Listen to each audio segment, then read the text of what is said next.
Продовжується прямий ефір на телеканалі АТR. Мене звати Олег Борисов. І наступні 40 хвилин будемо спілкуватися у студії з нашим гостем Сергій Таран, політолог. Я вас вітаю в нашій студії.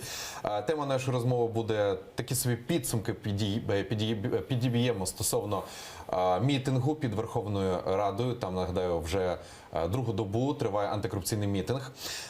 Отож, також очікуємо включення на нашого кореспондента вже з хвилини на хвилину Віктора Пономарьова. Він там перебуває, чергує, знає усі деталі. А для початку, пане Сергію, у мене до вас більш таке узагальнене питання.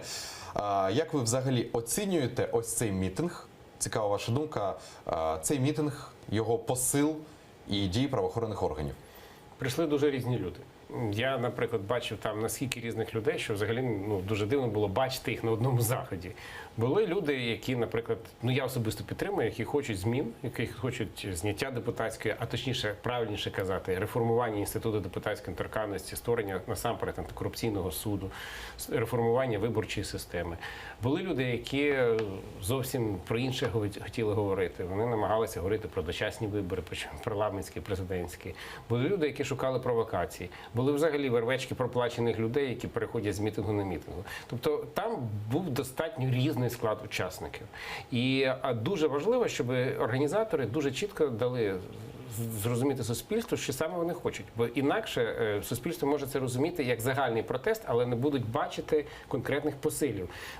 Для будь-якої акції протесту це дуже погано, якщо люди чітко не бачать, що саме домагаються ті люди, які протестують. Але загалом, з хорошого одразу скажу, що незважаючи на те, що були такі спроби розхитати ситуацію і силового протистояння, силовий сценарій не відбувся. Якби він відбувся, тоді було б загострення з можливими дуже серйозними політичними наслідками для країни. Не було такого загострення. Ми бачили, що поліція працювала дуже коректно. Це, до речі, відзначають і організатори мітингу. І я думаю, що це найбільший позитив, чесно кажучи, з того всього, що відбулося. Я думаю, що завтра будуть винесені окремі законопроекти на голосування, в тому числі і ті, про які говорять учасники мітингів. І сподіваюся, що на цьому питання завершиться. Принаймні ця частина. Яка ситуація зараз? Що там взагалі відбувається? Маємо можливість почути від нашого кореспондента Віктора Пономарьова, який вже мені підказують на прямому зв'язку зі студією. Віктор, якщо ти нас чуєш, будь ласка, розкажи і покажи взагалі, що там коїться, що відбувається під стінами Верховної Ради.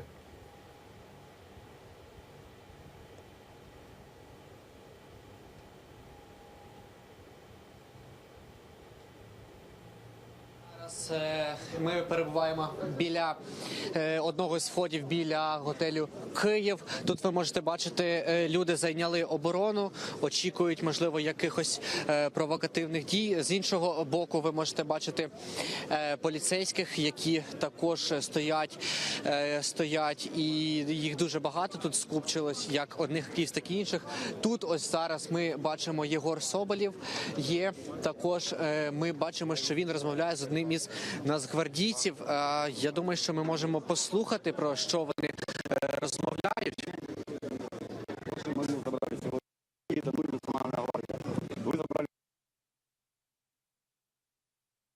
На жаль, маємо поганий зв'язок. Я сподіваюся, що щойно налаштуємо зв'язок, обов'язково включимо ще раз нашого кореспондента Віктора Пономарьова.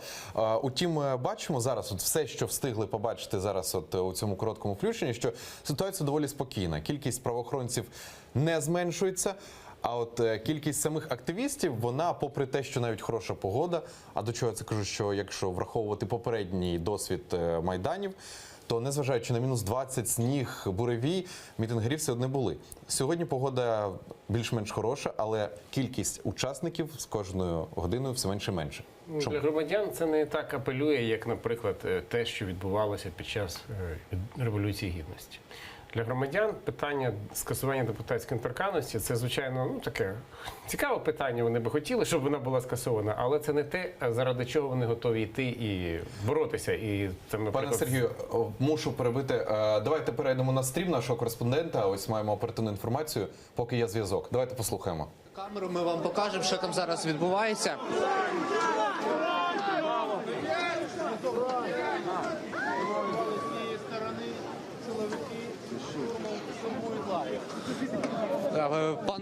Пане Ігор, можна, будь ласка, пане Ігор?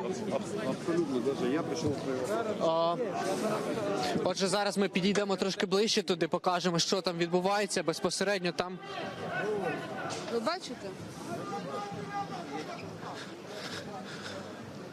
Це відбувається з боку вулиці Шовковичної, по вулиці Грушевського.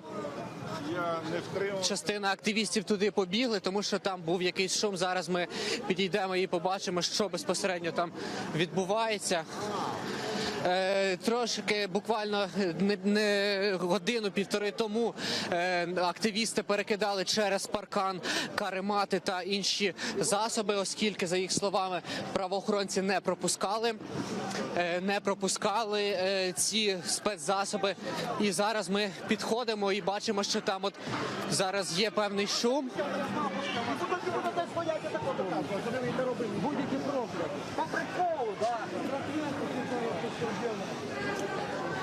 Зараз ми підійдемо ближче. Ви можете бачити, я вже бачу там невеличке заворушення, штовханина між поліцейськими та активістами.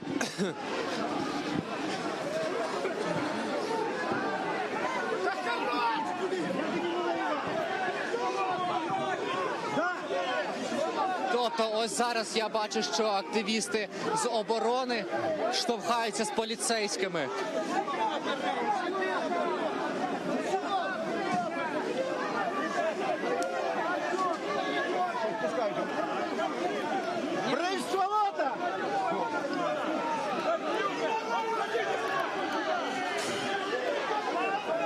Прямо біля Верховної Ради зараз відбувається сутичка, штовханина. Національна гвардія намагається заспокоїти людей. Не национально, а Донбасс. А эти нападають. А ви бачили, можете сказати, що тут відбувається безпосередньо? Я не бачила. Я бачила, що Донбас говорив, поліція нападала, а Донбас охороняв. А що тут взагалі сталося? Не знаю. Зараз ми поспілкуємося з людьми, підійдемо трошки ближче. Розкажіть, а ви бачили, що тут відбувається? Чого почалась штовханина? Міліція несподівано вискочила з Довгорожі і почала бити мітингувальників, приміняючи спецзасоби, а також били дітей, похилих людей. Тож ви чули, що за словами охорони наметового табору, Національна гвардія поліцейські почали бити людей. Зараз ви можете бачити, що активісти кричать в сторону поліцейських.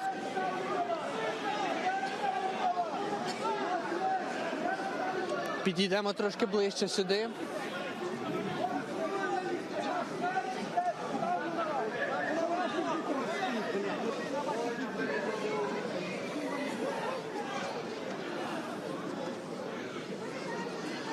Отже, ви могли бачити тут невеликі сутички, і тут ще іде. Розкажіть, будь ласка, ви бачили, що тут відбулося? Можете розказати? Суки, блядь, на нас. Тварі, блядь, живуть. І такі думки ви почули. Це все прямий ефір. А ось ми можемо вам показати Національну поліцію та Нацгвардію. Це біля Верховної Ради, біля 4-го входу з боку вулиці Шовковична.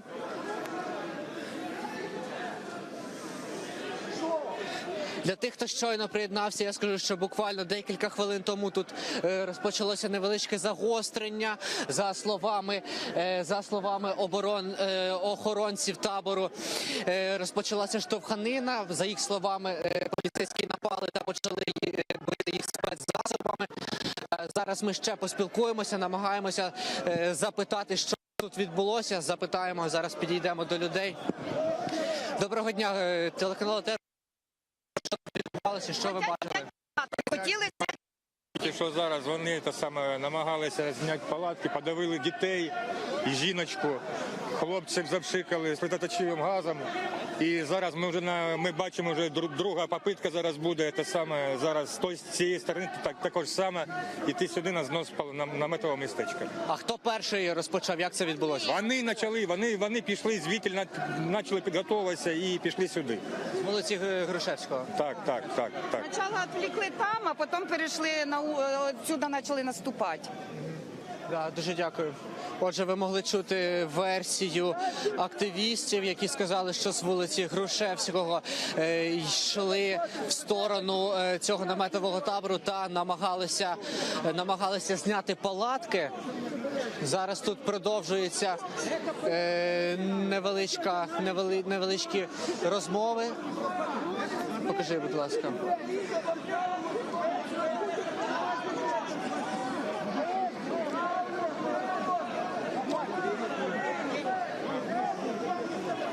І ось частина на поліції йде в сторону наметового табору.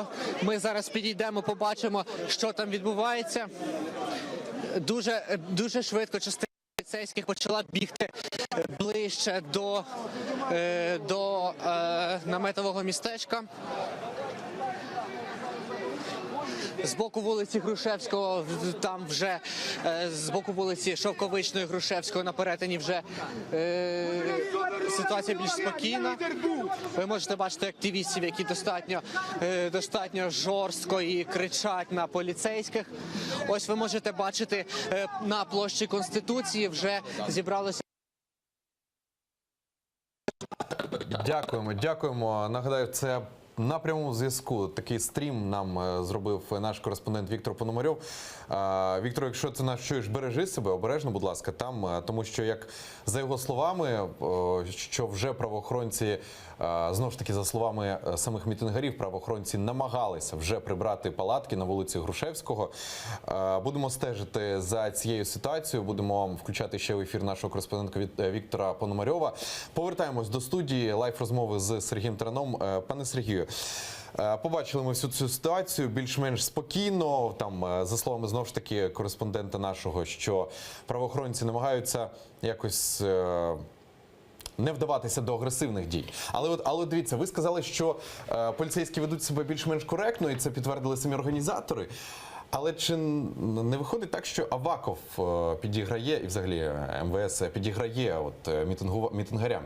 Ну, це було би тоді, якби поліцейські застосовували силу. От якби це було, тоді би ми про це говорили. Тому що, як ви самі сказали, учасників небагато, попри літній погожий день.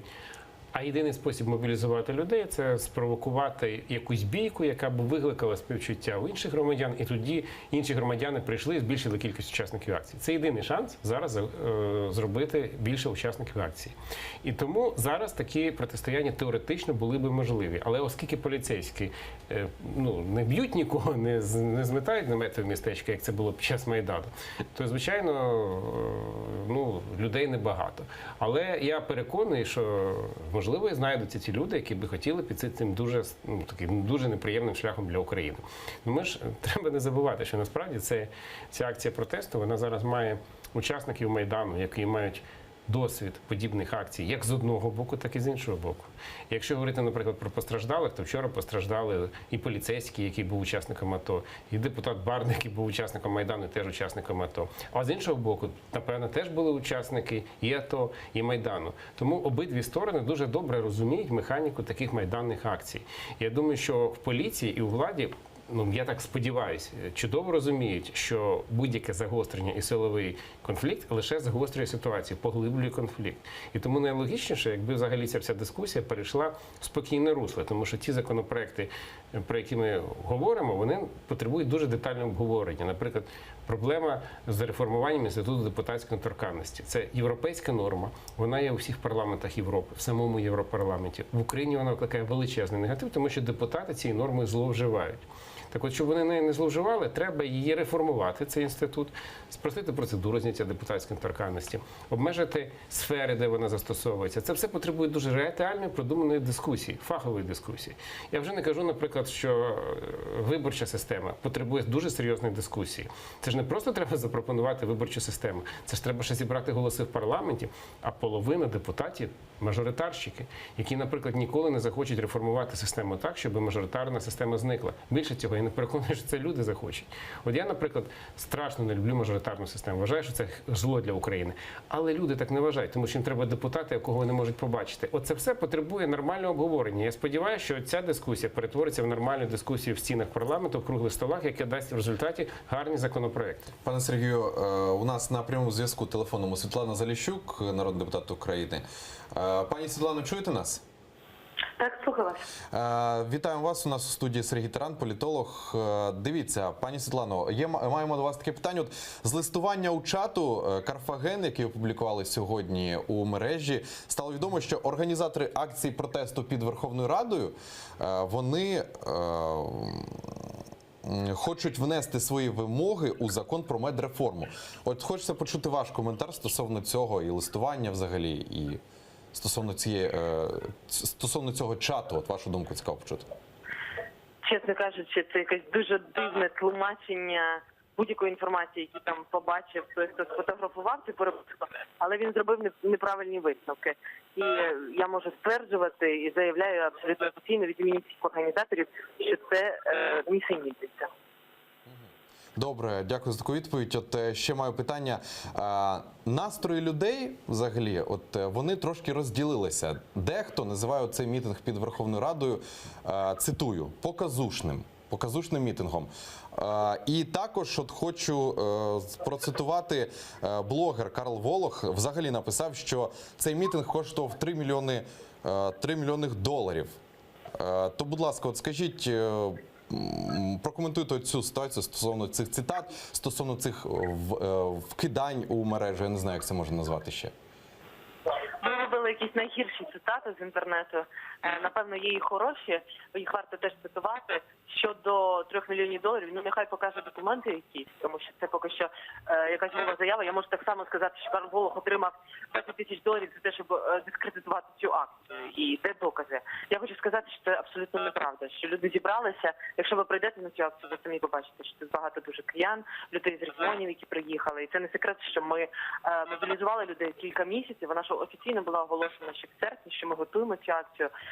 Щодо вимог, я повторюся, от ви говорили там про медреформу, кудись внести. У нас є 3 вимоги. Вони були оголошені ще 2 місяці тому. І вони звучать так: антикорупційний суд, це обмеження депутатської недоторканності і це виборча реформа. Саме ці 3 вимоги об'єднали і громадське середовище, і політичне середовище. Тепер про саму акцію хочу сказати. Можливо, щоб визначити, чим є ця акція, варто сказати, чим вона точно не є. Ця акція, з моєї точки зору, вона не проти, а за. І це її вирізняє з-поміж багатьох інших акцій. Тобто вона не проти там влади, проти парламенту. Вона за дуже конкретні 3 політичні вимоги.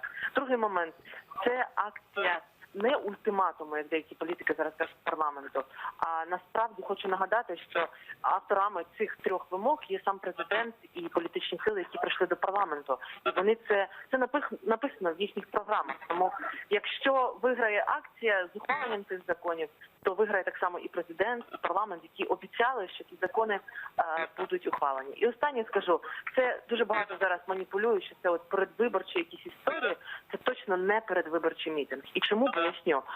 В лідерів з політичних сил, які об'єдналися, в них надзвичайно різні ідеології, різні політичні погляди з низки питань. Але ці 3 вимоги їх об'єднали. І тому, наприклад, вимога там дочасних якихось виборів, вона не звучить, це не є вимогою нашої акції. Можливо, в когось з учасників є такі цілі, але вони точно не поділені всіма організаторами акції. Пані Світлано, ввечері ви йдете до президента. Про що будете говорити? Ми конкретно хочемо його запитати коли він внесе законопроект про антикорупційний суд. Зараз ми збираємо підписи під заявою про відкликання нашого законопроекту про антикорупційний суд під номером 6011. Я один з авторів цього закону, але для того, щоб президент безперешкодно міг внести, відповідно до, в тому числі, рекомендацій Венеціанської комісії, ми готові відкликати цей закон. Дуже можливо таке, що Порошенко може до вас не вийти. Що будете тоді робити далі в такому випадку? Повторіть, будь ласка, питання, я не чула. Так, повторю. Можливо, ще й таке, що Петро Порошенко до вас ввечері не вийде спілкуватися. Що ви тоді будете робити далі? Ми пропонуємо дуже конструктивну зустріч, насправді, щоб поговорити порядок внесення, тому що від нас залежить відкликання для того, щоб пана президента не було такої перешкоди, навіть формальної. Ми хочемо почути від нього, коли він хоче внести. Ми так само хочемо висловити готовність увійти до, можливо, робочої групи, яка допоможе йому напрацювати цей законопроект. Ми хочемо підкреслити, що ці рекомендації, які зробила Венеціанська комісія, надзвичайно важливі для того, щоб далі парламент ухвалив цей закон, і це ті вимоги, які в тому числі підтримує акція під парламентом.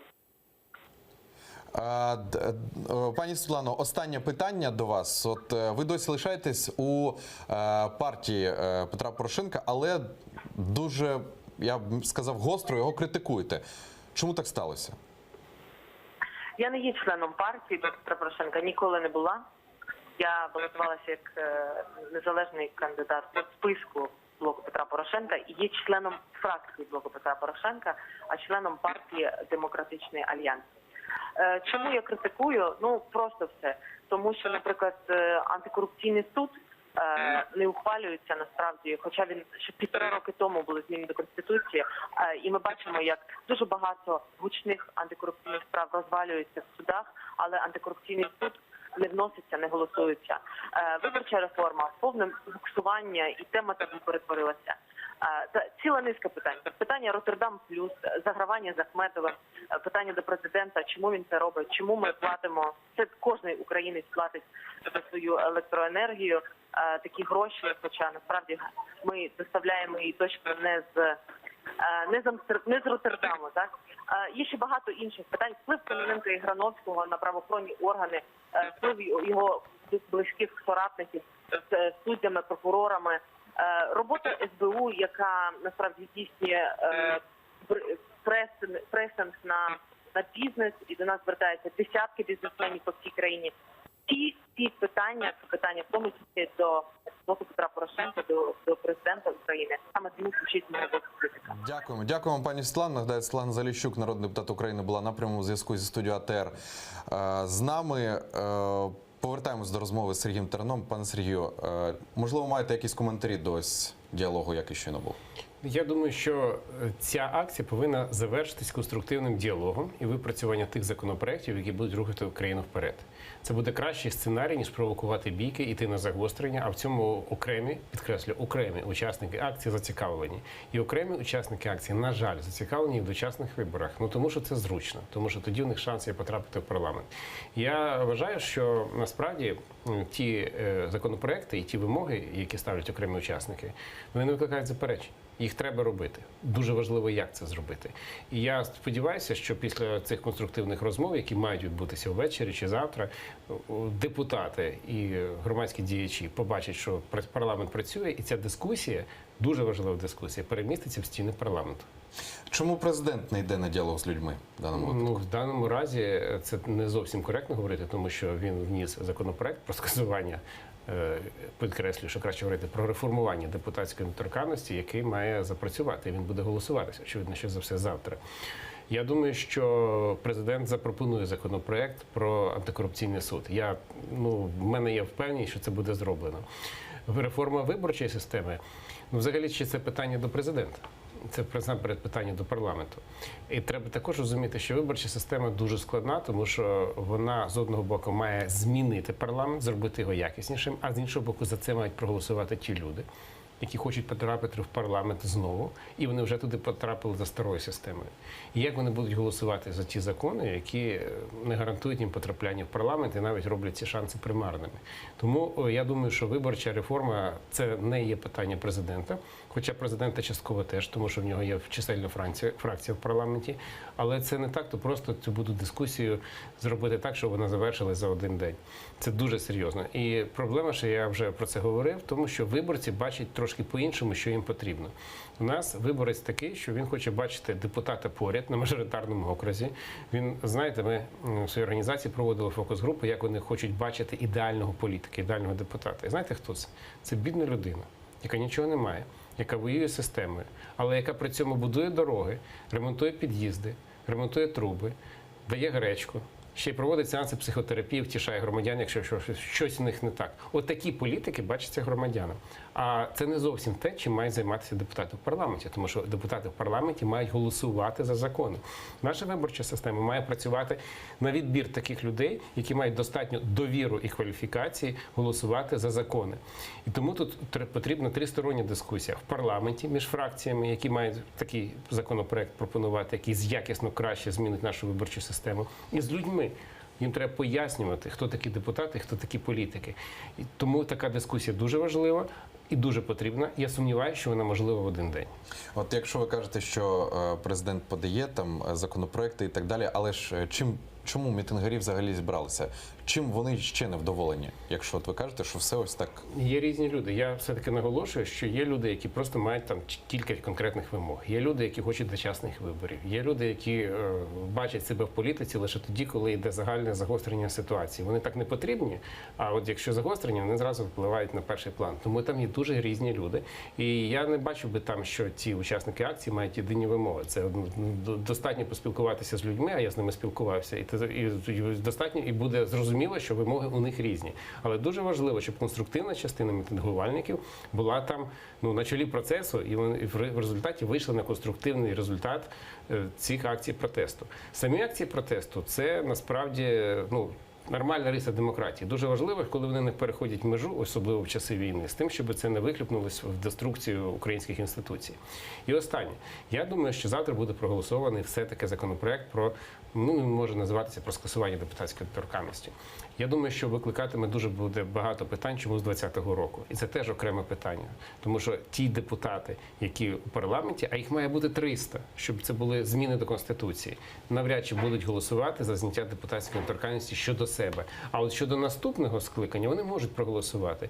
І я сподіваюся, що це такий... Мені цей компроміс не дуже подобається, але це якийсь компроміс, який принаймні змінить цю ситуацію з депутатською недоторканністю з тим, щоб у людей не було відчуття тотальної несправедливості через наявність цієї схибленої депутатської недоторканності. Але ж останнім часом довіра від людей, звичайних людей, не тих, які під стінами Верховної Ради, все одно довіра до влади, вона з кожним днем все менше і менше. Як ви це поясните? Довіра до будь-якої української влади з дня на день завжди в Україні менше. У нас в Україні є такий феномен, як недовіра до будь-якої влади. У нас жодна влада не має, наприклад, таких захмарних рейтингів, яких має в Росії. От в Росії завжди в усі часи був культ влади. Там будь-який політик, який у владі, має захмарні рейтинги. Потім, якщо цей політик іде з влади, зразу довіра до нього падає, по ньому топчеться. Але поки політик у владі, це культ. А в Україні так само є культ опозиції. У нас люблять опозиціонерів, тому у нас дуже багато опозиції, дуже різної. Якщо політик хоче зробити політичну кар'єру, в Росії він іде у владу, в Україні він іде в опозицію. Так зручніше. Дуже важливо, щоб у нас в Україні було європейське ставлення до політиків. І ми ставились до них незалежно від того, чи вони у владі, чи вони в опозиції.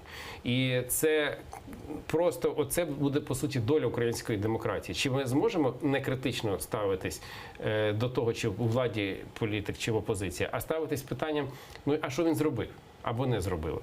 І от якщо це буде питання ключовим, то тоді у нас буде не стоятиме питання, яка довіра до влади чи до опозиції, а стоятиме питання, яка довіра до конкретного політика. Це буде по-іншому змінювати нашу політику. Але насправді довіра до влади, звичайно, падає, як до будь-якої. Питання лише в іншому. А от уявіть собі, завтра будуть дочасні вибори. Одні, ну уявимо собі, президентські, парламентські. От ми знаємо соціологічне опитування, ми знаємо, які результати. Якщо ми спрогнозуємо той склад парламенту, чи той президент, який буде наступний, от чи призведе чи до якісного зростання українського суспільства, до якісних реформ? Якщо питання так, то тоді влада повинна серйозно потурбуватись про своє майбутнє. Якщо питання ні, то тоді влада повинна потурбуватись про реформи, про те, щоб зміна відбувалася поступово, і ми вийшли на своєчасні, а не дочасні вибори. Тому для громадян також має стояти питання не лише в тому, що існує недовіра до влади, це дуже важливо, але також треба завжди ставити питання, а яка альтернатива? Пане Сергію, маємо оперативну інформацію, включення нашого кореспондента Віктора Пономарьова з-під стін Верховної Ради. Вікторе, будь ласка, тобі передаю слово, розкажи про останні події.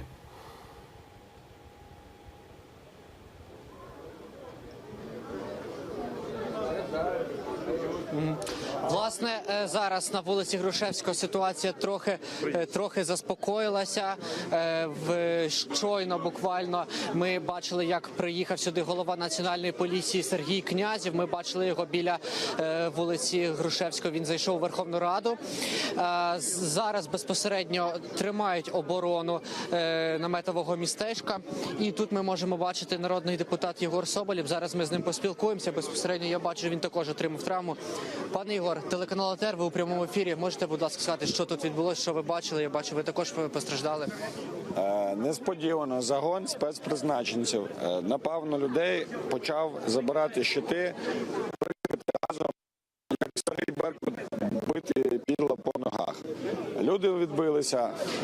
Ми пішли до командирів розбиратися, на підставі чого вони це роблять, хто віддав цей наказ.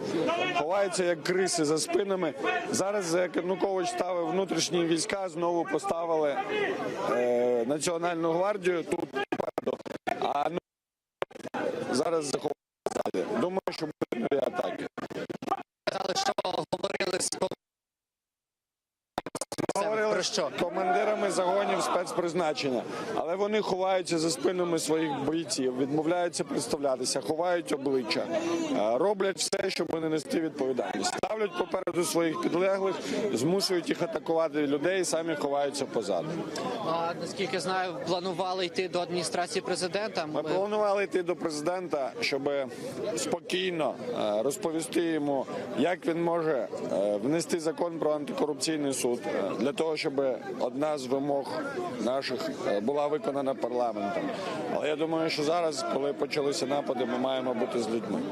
Дуже дякую.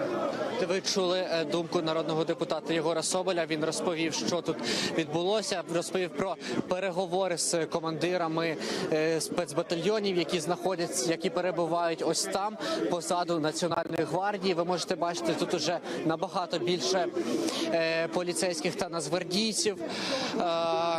І ви також можете бачити, що люди тут тримають оборону. Зараз ми спробуємо пройти в табір і показати, що там зараз відбувається. Варто зазначити, що тут дуже поганий зв'язок, дуже важко тримати стабільну картинку. Ви чуєте, що люди кричать «Слава Україні! Героям слава!». Ось так зараз виглядає безпосередньо табір. Тут ви можете бачити воду, яка розлилася. А що тут сталося, можете сказати? Що сталося? Забризали хлопців газом. Да от чуть камні не полетіли. Тут то ли від провокаторів, то ли від уже сорвавшихся нервів патріотів. Дякую. Як вас звати? Мене звати Олег Кузнєцов. Ви почули думку учасника акції Олега Кузнєцова, який розказав, що був газ, сльозоточивий газ, і це все залито водою внаслідок вже от цього.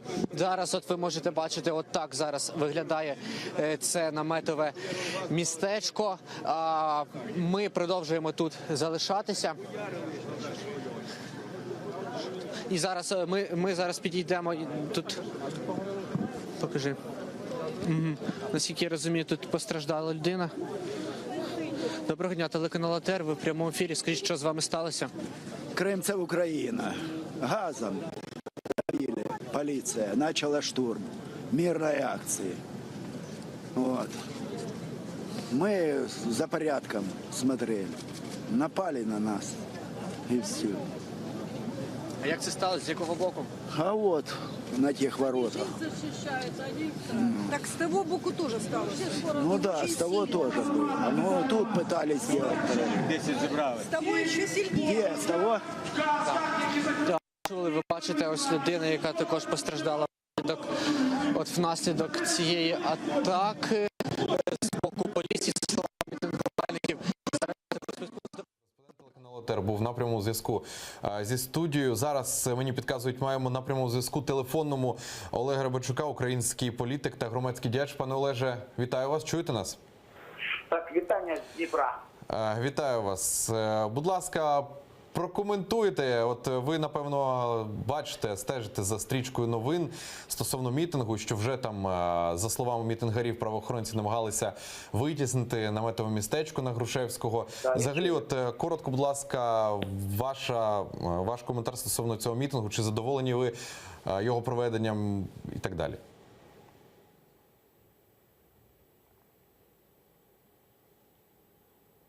Чуєте нас, пане Олеже? На жаль, не маємо проблеми зі зв'язком, мені підказують. Нічого страшного, ми повернемося ще до розмови. Пане Сергію, от знову ж таки, побачили вже, що сльозогінним газом пирскають. Знову ж таки, намагаються прибрати наметове містечко. Ось стосовно цієї оновленої інформації з Грушевського.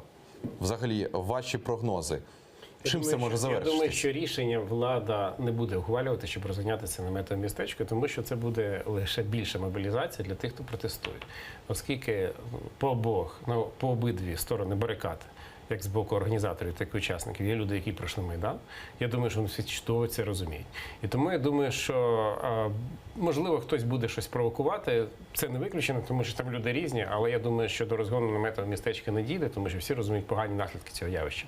Найкраще, я думаю, все-таки, що завтра буде проголосований один законопроект, потім буде дискусія щодо інших законопроєктів, і питання більш-менш владнається. Все-таки я хочу нагадати, що ще півроку назад ми говорили, що цієї осені у нас мають бути дочасні парламентські вибори. І вже всі точно говорили, що тут має бути вже в домовленості. Цього не відбулося. І найгірший сценарій для України, а саме одні вибори, другі, під час війни, під час того, коли ми очікуємо дуже серйозне сприяння з міжнародної спільноти і нашої обороноздатності, і наших економічних реформ. Оце все, що у нас зараз є, ми могли, в принципі, поставити на ризик, якби зараз було дуже серйозне політичне протистояння, яке називається Майдан-3. Я думаю, що і цього разу ми цього обійдемо, цього не станеться. Але дуже важливо також якісна робота парламенту. Цей парламент зробив багато цікавих речей, які не робили до цього в парламенті досі. Але, на превеликий жаль, в цьому парламенті також є дуже багато хвороб. І невідвідування засідань, і не особисте голосування, і не бажання розглядати законопроекти, які є дуже важливі для України. Деякі законопроекти, на жаль, не вдається розглядати саме через акції протесту, зокрема медична реформа. Але деякі законопроекти, які дуже важливі для України, наприклад, про антикорупційний суд, я сподіваюся, що таки буде розглянутий. От, до речі, хочу сказати, що зараз маємо можливість теж стрім бачити прямий ефір у прямому ефірі телеканалу АТР з під стін Верховної Ради. От знову ж таки, от дивлюсь на цю картинку, пане Сергію, і бачите, дуже велика кількість правоохоронців. Ми можемо вивести звук? Я хочу спитати у режисерів, щоб побачити, почути взагалі, що там відбувається.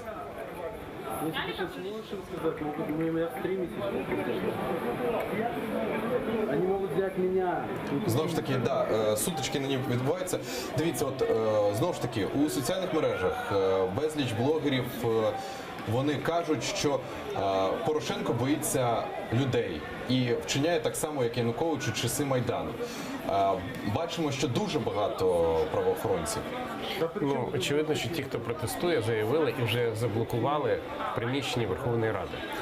Приміщення парламенту зараз є заблокованим, принаймні частково. І очевидно, що зараз є спроби подальшому заблокувати, а правоохоронці чинять цьому спротив. Я думаю, якби подібні дії були в будь-якій іншій європейській країні, я думаю, що правоохоронці діяли приблизно так само. Дуже важливо, щоб оця штовханина не переросла в масове протистояння фізичне. От якщо це буде дуже поганий сценарій. Я думаю, що це усвідомлюють і в поліції, і ті мітингувальники, які прийшли туди, вирішують конструктивно питання, які справді нагальні для країни. Дякую за відповідь. Вже менше хвилини, мені підказують, вже лишається до кінця ефіру. Пане Сергію, тоді буду вам дякувати за цю розмову. Хочу подякувати окремо нашому кореспонденту Віктору Пономарьову, тому що він там працює з самого ранку. Він залишається там на площі Конституції і буде включатися і надалі у прямий ефір телеканалу АТR з останніми оперативними новинами з-під стіни Верховної Ради. Я вам дуже дякую нашим глядачам. Продовжується ефір на телеканалі АТR. Будьте з нами.